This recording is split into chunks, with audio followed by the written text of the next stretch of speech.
Danes v Dobri karmi spregovorimo o naših občutkih, o čutenju oziroma o zdravju.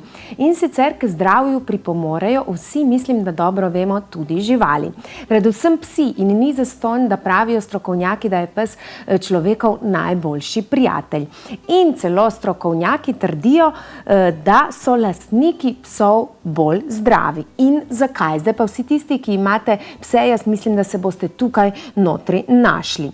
Torej, lastniki psov bolje spijo. Spanje s psom dokazano poskrbi za globji spanec. Štirinožni prijatelj nas namreč obudi stresa in vseh razlogov za nespečnost. Svojim kožuščkom nas tudi greje, če pa se zjutraj z njim še malo podcrkljamo, bomo v dan stopili manj tesnobni in depresivni.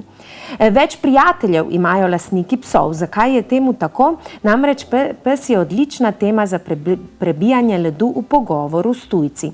Poleg tega se ljudje, ki imajo kužka, počutijo manj osamljene. No, mislim, da je tudi kar nekaj filmov nastalo, kako se dva lastnika psov, torej ženska in moški, srečata in imata takoj temo za pogovor. In mislim, da o tem tudi strokovnjaki govorijo. Hormon sreče. Že sama misel na majhno kepico dlake je v raziskavah pokazala povišano raven oksitocina, socialnega hormona, nam znanega tudi kot hormon ljubezni. Odvečni kilogrami grejo pa, tako dobesedno pravijo strokovnjaki. Že 20-minutni sprehod 5-krat na teden je več kot dovolj, da se človek v povprečju znebi 7 kilogramov na leto. A ste slišali 7 kilogramov na leto? To pa ni malo, moramo priznati. Posledično so lastniki psov izpostavljeni nižjemu tveganju za čezmerno telesno težo. Zdravniki, psi so tudi štirinožni zdravniki, jim pravimo, pomagajo namreč avtističnim otrokom in pacientom v bolnišnicah, pa naj gre za fizične ali psihične bolezni.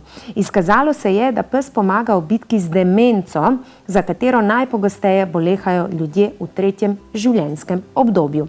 In pa za konec čutijo tudi našo bolečino. Verjamete ali ne, pes občuti bolečino svojega lastnika.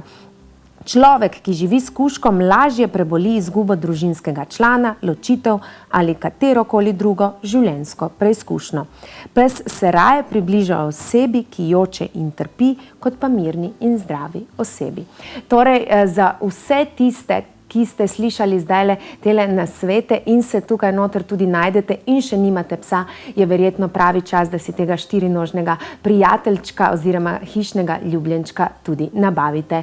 Torej, doma veliko bo pripomogel k zdravju, tudi k boljšim odnosom družinskih članov, tako da nekaj lepih, odličnih nasvetov, je pa tudi pes velika skrb, torej tudi to je treba vzeti v zakup.